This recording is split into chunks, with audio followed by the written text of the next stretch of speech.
Muy buenas, queridos seguidores. Hoy estamos prácticamente de aniversario. Bueno, nos pasamos un poco con respecto a Venezuela como Capitanía General. Y vamos a rendir los honores precisos, por supuesto, a su fundador, que no fue otro que el rey Carlos III.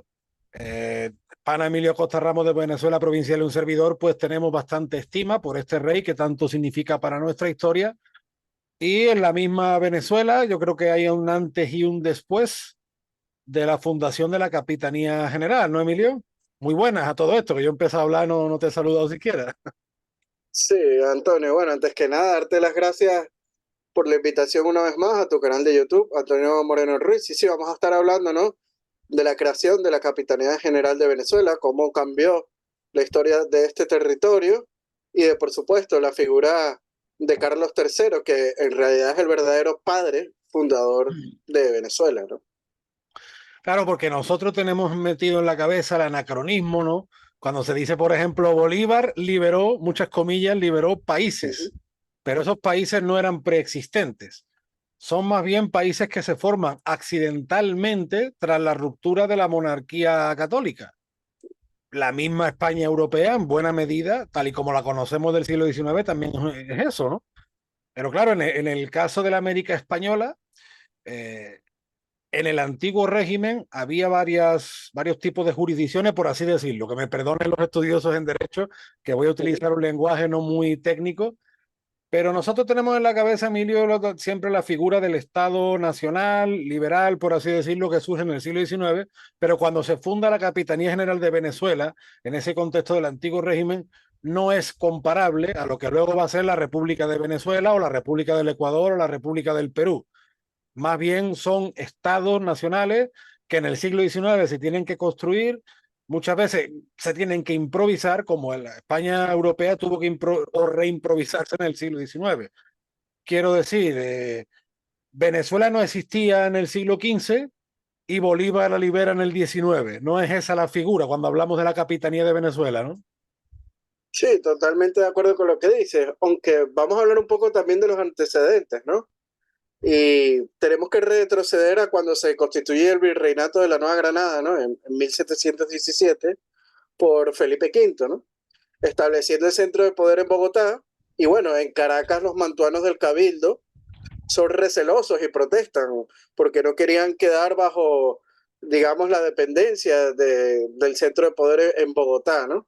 Y esto da comienzo a una rivalidad, aunque también hay que decir, venía de mucho antes, ¿no? Entre Caracas y Bogotá. Ujú. Tanto así que recordemos que a los negronadinos en aquella época se les llamaba en Venezuela despectivamente Reynoso. Imagínate. Que por cierto, Reynoso. José Antonio Páez utilizaba este término en el siglo XIX mucho, ¿no? Pero lo cierto es que los mantuanos querían acaparar el poder y lo consiguen porque en 1744, perdón, 1742, logran separar la provincia de Caracas. Recordémonos que la provincia de Caracas o la provincia de Venezuela es diferente en su tamaño a lo que sería después la Capitanía General de Venezuela. Y bueno, en 1777, pues los mantuanos expanden su poder al territorio de la actual Venezuela con la creación de la Capitanía General, ¿no? Esto sería más o menos los antecedentes del por qué se crea la Capitanía. No, claro, y muchas veces se dice, se habla de los Borbones, que los Borbones dividieron el imperio, pero los Borbones finalmente del siglo XVIII lo que hacen son reformas administrativas, pero seguía siendo la misma patria. De hecho, Uh -huh. hasta el siglo XIX se dice la patria, que es desde el Cabo de Hornos hasta el Mississippi, ¿no? O sea, estas reformas administrativas pues no implican, como decimos, pues un reconocimiento de estados nacionales independientes que luego tiene que liberar Bolívar.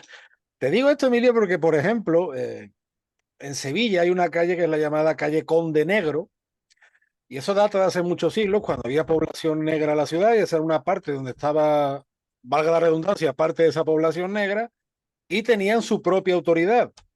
En una época fue un tal Juan de Valladolid y que le Uh tenía que -huh. pasar reportes a las autoridades. Igual que muchas localidades, por ejemplo, eran de señorío, otras eran de realengo. La misma corona de Castilla va incorporando territorios, ¿no? Conforme avanza la reconquista. Se forma el reino de Sevilla, que grosso modo abarca las actuales provincias de Sevilla, Huelva, Cádiz, con parte de Badajoz y Málaga, pero dentro de ese reino, que por supuesto estaba la corona de Castilla, no era un estado nacional aparte, pues tiene condados que tienen, digamos, una jurisdicción un poco aparte, en fin, que el antiguo régimen tiene esta diversidad que yo veo Ujú. muchas veces más adaptada al terreno, porque claro, yo este tema de la creación de las capitanías o de los nuevos virreinatos, lo he hablado muchas veces con nuestro amigo Francisco Núñez del Arco, uno de nuestros historiadores de cabecera, y una de las razones por las cuales los Borbones en el siglo XVIII hacen esto es porque hay un aumento demográfico bastante significativo y lo que ellos procuran es adaptar la realidad administrativa al nuevo contexto. Porque además es un siglo, como dice también nuestro amigo Jorge García Ruiz, otro gran historiador que tenemos mucha estima, ¿no? Es el siglo de oro en América, el siglo XVIII, y concretamente el territorio de Venezuela, en ese último cuarto del siglo XVIII, con Carlos III y Carlos IV, va a vivir una época de auge económico y demográfico. Sí, y no solo económico y demográfico, sino también político, ¿no? Porque vemos con la creación de todas las instituciones que le dan un poder más independiente a la hora de actuar, ¿no? Y bueno, como hemos dicho anteriormente, ya para 1742, la provincia de Caracas o Venezuela también era independiente del Virreinato de la Nueva Granada por la Real Cédula de Felipe V del 12 de febrero de 1742. Si quieres te la cito porque es bueno citar los documentos. Claro, claro Es que sí. resuelto relevar y eximir al gobierno y Capitanía General de la provincia de Venezuela de toda dependencia de ese virreinato. No obstante, lo dispuesto y mandado por mí en la cédula del 20 de agosto del año 1739, por la cual fui servido de agregar la expresada provincia a ese nuevo virreinato. Cuando se refiere a la cédula de 1739, acordémonos que cuando se crea la virreinato de la Nueva Granada en 1717, se vuelve a disolver y se vuelve a elevar en 1739. Que decirlo así, por eso es que las fechas a lo mejor no coinciden, pero es por esta razón. Y bueno, en 1776 se estableció la Intendencia de Ejército y Real Hacienda con sede en Caracas, y esta tenía jurisdicción en 6 provincias del actual territorio venezolano, ¿no? O sea, aquí vemos que se le va dando más independencia en cuanto al ejército y a los impuestos, ¿no? Y Mm. bueno, el 8 de septiembre, pero del año 1777, como tú bien dijiste al principio, hace pocos días acabamos de celebrar este aniversario, es creada la Capitanía General de Venezuela por la orden de Su Majestad el Rey Carlos III de España en las Indias, mediante la emisión de una real cédula agregándolo en lo gubernamental y en lo militar las provincias de Cumaná, Maracaibo, Guayana, Trinidad y Margarita, que, como dice la Real Cédula, hasta ese entonces dependiente del Virreinato de Nueva Granada, y ordenando a los gobernadores de dichas provincias que obedezcan al capitán general de la provincia de Venezuela y que cumplan sus órdenes, ¿no? Si quieres vamos a citar, Antonio, la Real Cédula de Carlos III de 1777, que es muy importante, Uh -huh. y dice lo siguiente: he tenido a bien resolver la absoluta separación de las mencionadas provincias de Cumaná, Guayana y Maracaibo e islas de Trinidad y Margarita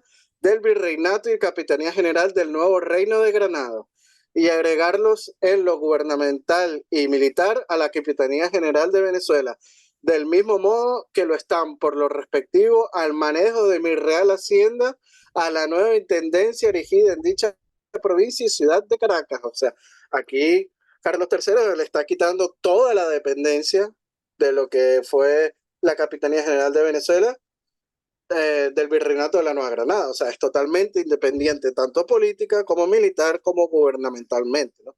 Por cierto, Uh -huh. Antonio, el amigo Andrés de la cuenta Azul y una Historia, siempre nos recuerda que la provincia de Maracaibo y Mérida nunca estuvo muy de acuerdo con este cambio, ¿no? Ellos quisieron seguir dentro del virreinato, pero el cambio se debe a que los barcos llegaban más rápido desde La Guaira hasta Maracaibo que en caballo de Maracaibo a Bogotá, ¿no? Y las comunicaciones eran muy importantes para poder gobernar en aquella época, ¿no? Y con las distancias del continente americano, imagínate, que es que eso Claro. muchas veces no nos hacemos idea. ¿No? Las distancias de Europa y las de América no tienen absolutamente nada que ver. Hay un libro, Emilio, que ya hemos hablado en alguna ocasión, que a mí me parece muy interesante, fue Uh -huh. un libro además de mi época universitaria, que de Manuel Lucena Salmoral, que son las características del comercio exterior de la provincia de Caracas durante el sexenio revolucionario. Claro, él habla más de principios del siglo XIX, pero ya señala como en esos años anteriores de Carlos III y Carlos IV, los puertos de La Guaira, la Guaira de Puerto Cabello ya comerciaba muchísimo con Veracruz y con Santo Domingo. Y también yo creo que eso es una de las peculiaridades de la Capitanía General y por los cuales los Borbones establecen estas reformas administrativas en un sentido práctico también, al calor de la política de los situados, ¿no? De cómo ellos quieren que las tierras ricas ayuden a las tierras más desfavorecidas y que esa reforma pues poner en boga, poner en auge esos territorios. Y ese comercio con Veracruz, cuenta Lucena Salmoral, en esta época de Carlos III y Carlos IV, se ve mucho a través del numerario, entra mucho numerario de Veracruz en muchas monedas veracruzanas, por así decirlo, permíteme. Bueno, o sea, en verdad son de la seca de la Ciudad de México, ¿no? Pero Claro, sí, sí, salían por el puerto de perdón, Veracruz. perdón, vía Veracruz, he dicho moneda veracruzana por el puerto. Es verdad, de la seca novohispana, de Ciudad de México, Veracruz, Venezuela. En esta época se nota bastante ese movimiento económico de la capitanía con Nueva España y con Santo Domingo, ¿no? Sí, bueno, es que si nos ponemos a ver, desde el año 1777 empieza a existir, ¿no? Una nueva realidad jurídica, porque le otorga al capitán general con residencia en Caracas unos poderes autónomos que no tuvo con anterioridad nunca, ¿no? Y esto se debe a todo ese poder económico y toda esa demografía, toda esa inmigración que está recibiendo la capitanía general también.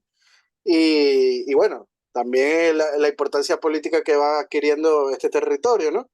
Y cumple con lo señalado por el rey en la Real Cédula, ¿no? En este año de 1777. Y desde entonces hay que decirlo, Venezuela y el resto de las provincias no serán dependientes de ningún virreinato. Con la creación de la Capitanía General de Venezuela se le da forma territorial y unidad de autoridad a estas provincias dispersas en la costa meridional de tierra firme en la América del Sur, ¿no? Así el rey unificaba el espacio geográfico y humano de Venezuela y transfería y centralizaba en Caracas el gobierno y jurisdicción de estas provincias dispersas, pudiéndose considerar, como he dicho anteriormente, al rey Carlos III como padre fundador de Venezuela. Y recordemos que bajo su reinado también se creó la Real Intendencia en Caracas en 1776, más tarde en 1786 la Real Audiencia de Caracas, y otro hecho importante de Carlos III en Venezuela, Antonio, fue cuando le otorgó la autonomía universitaria a la Real y Pontificia Universidad de Caracas, ¿no? Gracias a otra Real Cédula dictada en 1784, donde le otorgaba la potestad del claustro pleno universitario para elegir su propio rector, quitándole dicha facultad a la iglesia, ¿no? Y bueno, también podemos decir que el primer gobernador y capitán general de Venezuela, que fue don Luis de Unzaga y Amezaga, fue el primer gobernante de todo el territorio venezolano, ¿no? Es interesante la figura de Unzaga, que luego va a ser muy importante el apoyo español a la independencia de los Estados Unidos. Porque claro, estamos hablando que en el 77 se funda la capitanía y ya oficialmente en el 79 ya es la proclamación de la llamada guerra anglo-española, ¿no? Aunque se estaban apoyando los movimientos de antes, pero ya se hace oficial. Y tanto Galvez como Unzaga, como aquellos hombres de la Ilustración, eran conscientes que en la América del Sur debía haber un contrapeso, porque ellos ya veían, igual que lo vio el conde de Aranda, cómo los incipientes Estados Unidos pues iban a formar un coloso en el norte, y por eso ellos eran tan conscientes de que tenían que dejar una buena administración, un crecimiento económico, porque había que crear un contrapeso español en el sur frente al contrapeso anglosajón del norte. Es una época en estos, lo que va del 77 hasta la ruptura, hasta la separación, pues la verdad que fueron años muy importantes y que al final lo que dice Bolívar, destruimos siglos de industria y cultura, no lo digo yo, lo dice el mismo Bolívar, ¿no? Y se destruyó no solo, bueno, en 3 siglos pasan muchas cosas, pero en estos 20, 25 años se hicieron unos avances prodigiosos. Naturalmente, todo es susceptible de mejorar, no estamos diciendo que fuera un paraíso en la tierra, pero que pronto se destruyó en Pana lo que tanto se tardó en construir, sobre todo en una época en la que vemos que hay movimiento, que hay progreso, que por fin además Carlos III Fíjate lo que hemos hablado muchas veces, el poderío español en América se sostiene básicamente gracias a milicias locales, porque España nunca tuvo grandes ejércitos en América. Es en esta época donde ya se está regularizando también el ejército en América, pero con una presencia criolla abrumadora, ¿eh? Una presencia criolla abrumadora, vamos, igual que en la Capitanía General de Venezuela, también vamos a ver a destacados criollos y en fin, que eso no se rompió y destaco esto porque siempre se dice que en esta época hay quien dice, no, los criollos nunca tuvieron poder. Otros te dicen, no, bueno, sí, los austrias le Bueno, permitieron un Fernando poquito. Millares fue un capitán Claro, general de Venezuela y era cubano, era criollo. pero es que después te dicen, no, sí, pero los austrias permitían un poquito y los borbones lo quitaron del todo. Y es lo que tú dices, ahora resulta que vemos a un capitán general de Venezuela que era un criollo cubano. Entonces, Sí, son cosas que no tienen sentido, ¿no? Si nos ponemos a estudiar la historia a fondo. Y algo muy importante de esta Real Cédula también, Antonio, es que deja constancia de la importancia, ya que ella contendrá el uti possidetis juris, ¿no? Que asista a Venezuela para la conformación territorial de la República, ¿no? O sea, hay un historiador venezolano que es Carachelo Parra Pérez, que lo analiza, ¿no? ¿Qué hubiera ocurrido si la monarquía hispánica no hubiera expedido dicha Real Cédula, ¿no? En su libro de... es este libro que se llama El régimen español en Venezuela, ¿no? Que es muy bueno. Y lo ujú, vamos a citar si quieres. sí, claro. Dice Carachelo Parra Pérez lo siguiente: de no haber existido tal ordenanza y si la revolución de la independencia nos hubiese hallado con el estatuto territorial, político y administrativo anterior a ella, es muy probable que en la hoy República de Venezuela habría sucedido algo análogo a lo de Centroamérica, es decir, la constitución de dos pequeñas repúblicas, una central con la provincia de Caracas y otra oriental con las provincias de Cumaná y de Guayana. En cuanto al occidente del país, o sea, la provincia de Mérida y Maracaibo, que antes de 1777 pertenecía al virreinato, habría quedado en 1810 como parte integrante de Nueva Granada. O sea, sin esta Real Cédula, Venezuela no existiría hoy en día tal como la conocemos, ¿no? Sí, no, claro, se aprovechó, justamente los que quisieron eliminar el legado español, aprovecharon el legado español para luego muchas veces formar sus respectivos estados, ¿no? La verdad que es bastante interesante. Sí, Y no, además, y hay algo muy importante, Antonio, que es que esta fecha los venezolanos deberían de celebrarla por la importancia que te estoy diciendo, porque es que sin esta Real Cédula Venezuela no existiría, ¿no? Y por eso es que decimos que Carlos III es el padre fundador de Venezuela, ¿no? bueno, Y para, hay pero un tú, historiador venezolano que se llama Mario Briceño Iragorri, que dice algo muy importante respecto de esto, que te lo cito aquí. Dice, el día en que el brigadier general don Luis de Usaga y Amezaga, gobernador y capitán general de Venezuela, pudo librar órdenes desde Caracas, que lo mismo se cumplían en Cumaná que en la villa de San Cristóbal, representa una fecha de tanta trascendencia en nuestro calendario patriótico que como las de cualesquiera de las consagradas por fastos nacionales en las leyes de la República. Y tiempo llegará cuando nuestro pueblo se imponga debidamente a su historia, en que el alba del 8 de septiembre sea saludada con los mismos honores que la patria rinda a sus grandes efemérides. Totalmente de acuerdo aquí con lo que dice Mario Briceño Iragorri. pero que sin Y embargo lamentablemente, Antonio, sí, hoy dime. tú me decías poco antes de grabar que te habías enterado de una mala noticia porque tú has escrito hace poco un artículo justo sobre este tema con el busto del rey Carlos III que se encontraba cerca del Panteón Nacional, ¿no?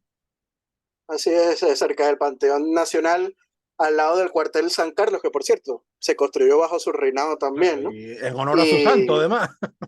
sí, otra cosa más, ¿no? Y era un busto que se erigió, ¿no? Por ser justamente el creador de la Capitanía General de Venezuela y también el creador del cuartel San Carlos que estaba al lado, ¿no? Y me acabo de enterar que fue desmontado el busto y no sé, se desconoce el paradero, ¿no? O sea, el gobierno chavista, como siempre, haciendo de las suyas, mezclando la historia con política y manchándola con leyenda negra, porque ni siquiera es que haya sido un personaje negativo para la historia de Venezuela, al contrario, o sea, Todo lo contrario. es el casi el padre fundador de Venezuela y creador de otras instituciones políticas y de otras, digámoslo, construcciones dentro del país, ¿no? Y fue retirado y hay que decirlo, sin dudas Carlos III es merecedor de homenajes en lo largo y ancho del territorio venezolano, ¿no? Hay que rescatar su figura, sin duda alguna. Sí, no, y no solo Carlos III, acuérdate aquella escena histriónica que montó Chávez en una de sus habituales payasadas Ujú. sobre el escudo de Valencia, que data de la época de Carlos I, el águila bicéfala, y allí buscando cómo cortarlo delante del alcalde de Valencia, que además fue una ciudad realista. Valencia fue una de las ciudades que más se opuso y más luchó contra Bolívar, que mejor recibió al Taita Bóvez, que sacaron la bandera aquella que decía Valencia recobró su libertad cuando los realistas triunfaron y quiere borrar la historia pues así, quitando bustos, recortando escudos. Yo por eso muchas veces lo hemos hablado, ¿no? Como nos pongamos a remover estatuas, nos vamos a quedar solos, pero yo sinceramente después de todas estas payasadas y atrocidades, cada vez veo menos justificado que haya estatuas de Bolívar y de San Martín en España, sinceramente. Porque como tú bien dices, Carlos III debe ser reivindicado en Venezuela, pero ¿qué debe ser reivindicado en Venezuela? En Nápoles, en Sevilla, en Cádiz, En Argentina, en en el Buenos río, Aires. claro, en el Río de la Plata. Bueno, si yo no estoy mal, en el río, en Argentina queda algo de Carlos IV y Colombia, No, hace poco Francisco Núñez del Arco estuvo en Buenos Aires y publicó una foto de una estatua que tiene Carlos III en Buenos ¿verdad? Sí, Aires. sí, sí. Y Colombia, por ejemplo, era de los pocos países de Hispanoamérica que conservaba estatuas de sus virreyes, ¿no? Entonces, yo la verdad que estas payasadas, que claro, que después decimos, todo esto que viene de Estados Unidos, que querían tirar la estatua de Oñate, de Fray Junípero Serra, pues todo esto viene por lo mismo, ¿no? Al fin y al cabo, Dios los cría, ellos se juntan y pretenden borrar la historia, además de un personaje tremendamente positivo, bajo cuya época este territorio de lo que conocemos como Venezuela creció y tomó una importancia como no la había tenido hasta ese momento. ¿No? Y que sin esta Real Cédula, Venezuela como lo conocemos no existiría. Simplemente esa es la gran importancia, ¿no? O sea, por qué se le debe de considerar como padre fundador? Y lamentablemente a Carlos III, como tú bien dices, no ha sido víctima tampoco de estos actos del gobierno chavista. Lo vimos con Cristóbal Colón en su momento, quitando estatuas en Caracas, en Puerto La Cruz, en el Paseo de Colón, cambiándonos el nombre a los paseos, etcétera. El escudo de Caracas, que por cierto, fue mandado a hacer por el tatarabuelo de Simón Bolívar, le fue otorgado este escudo a él, y que ni siquiera la historia la conocen, porque nada más por eso, si creen que Simón Bolívar es el padre de la patria, pues fue al tatarabuelo de Simón Bolívar, el primer Bolívar que llegó a América, a quien se le otorgó el escudo de Caracas. O sea, Pero ¿cómo se le va a otorgar el escudo de Caracas a un criollo si los criollos estaban discriminados? exacto, ¿no? Es Son que ya, esas es que contradicciones de la ya, historiografía oficial. es que ya es mejor reírse de verdad, porque, bueno, Sí, no queda de otra, ¿no? nosotros por lo menos, pana, desde, en fin, desde lo que podamos aportar, siempre vamos a reivindicar la memoria del rey Carlos III, con sus luces, con sus sombras, porque también tuvo sus errores, sus equivocaciones, pero fue un reinado tan largo, tan fructífero. Y yo creo que en la capitanía de Venezuela, Carlos III imprimió el que era su lema, ¿no? A la virtud por el mérito, virtud y mérito. Él premió a muchas personas que no tenían apellido noble. Y eso hubo gente que no le gustó en su época, porque él premiaba mucho el mérito, el trabajo. Acuérdate que en esta época ya se dice, señores, que trabajar no es ninguna deshonra con respecto a las exageraciones de algunos nobles, de algunos hidalgos, ¿no? Sí, bueno, es que la Capitanía General de Venezuela tuvo mucha nobleza que gracias a la riqueza producida por el cacao llegaron a comprar estos títulos. El Marqués del Toro es uno, Uh -huh. el Marqués de Casaleón es otro, el Marqués de Mijares es otro. O sea, vemos una pequeña nobleza Claro, caraqueña. pero además es una pequeña y una nueva nobleza que él empieza a premiar por el mérito. Lo que sí es verdad que muchos de sus vástagos después salieron de aquella manera. Pero su lema, el lema de la orden de Carlos III, que después, por desgracia, esa orden se le ha dado a cada personaje. Pero bueno, su lema fue eso, virtud, mérito. Y eso se vio en esos territorios americanos que tanto crecieron y tanto prosperaron. Y en la misma España europea también. Así es, ¿no? Carlos III como buen rey de la Ilustración, ¿no? Siempre trató de premiar a aquellas personas que tanto hicieron méritos. Es que nada más vemos a sus ministros José de Galvez, Bernardo de Galvez, también a Luis de Unzaga, Francisco de Saavedra, que hace poco hablamos de él también Sí, en un ¿verdad? podcast, el sevillano. O sea, vemos gente que hicieron grandes méritos y grandes mejoras en la administración virreinal en las Américas, que fueron muy bien gratificados, ¿no? Por la monarquía hispánica y sobre todo Y, por Carlos III. y volviendo a la discriminación de los criollos, tuvo un ministro peruano, Pablo de la Vide, fíjate qué discriminación. También, Bueno, pana, exacto. pues, en fin, dentro de todo esto que estamos viviendo, pues esperemos aportar nuestro grano de arena. Como tú bien dices, Carlos III pues, fue el padre fundador gracias a esa cédula y gracias a ese trabajo por la Capitanía General de Venezuela. No en vano, la marcha real es de la época de Carlos III, ¿no? Que dice que está inspirada en las cantigas del Y el rey Pablo. pabellón nacional también, El pabellón Carlos nacional que Igualda. nace como bandera de la Marina Española en el año 1785, 28 de mayo, está perfectamente documentado. Seremos el único país del mundo que no tiene Día de la Bandera y lo podríamos y deberíamos tener gracias a Carlos III, el 28 de mayo, ¿no? El Aunque, mejor alcalde de Madrid, entre otras sí cosas. señor, aunque yo sé que me van a decir, no, pero en la época de Carlos III no era bandera nacional. Bueno, ya, pero ahí está el precedente, ¿verdad? Es que aquí, Claro. para Es el algunas cosas, origen. para algunas cosas somos muy puristas y para lo que nos conviene le buscamos tres pies al gato. Para lo que no nos conviene, no, ¿sabes? Porque los que se ponen muy puristas con estos temas después te dicen que Venezuela o la Venezuela de Bolívar tenía 1.000 millones de años. O los separatistas antiespañoles, como que Euskadi, entre comillas, ese término que se inventa Sabino Arana, pues son naciones milenarias y España no existe. Cuando tenemos estos precedentes, pana, y estos ejemplos tan claros, ¿no? Y muchas de las cosas que identificamos hoy, pues vienen de esta época, de la época de Carlos III. Por desgracia, en pocos años, cuestión de, pues, no sé, 20, 25 años, la historia cambió no precisamente para bien, pero yo creo que conociendo la historia podemos cambiar las cosas para bien. Vamos a intentar confiar en eso y como siempre, pana, Rescatar esta gran figura, ¿no? Que ha dado tanto, no solo a Venezuela, sino a la monarquía hispánica en general, como hemos dicho estos últimos minutos, ¿no? Y sin duda, pues, crea un antes y un después, sobre todo en la América virreinal, que por cierto, la estatua de Carlos III en la Plaza de Sol, en la Puerta de Sol, aquí en Madrid, uh-huh, lo dice, ¿no? Que bajo su reinado se vio la mejor época de los virreinatos americanos. también es verdad, sí, sí, es verdad. Bueno, pana, pues como siempre un placer tener estas charlas históricas contigo de nuestros apasionantes temas hispánicos.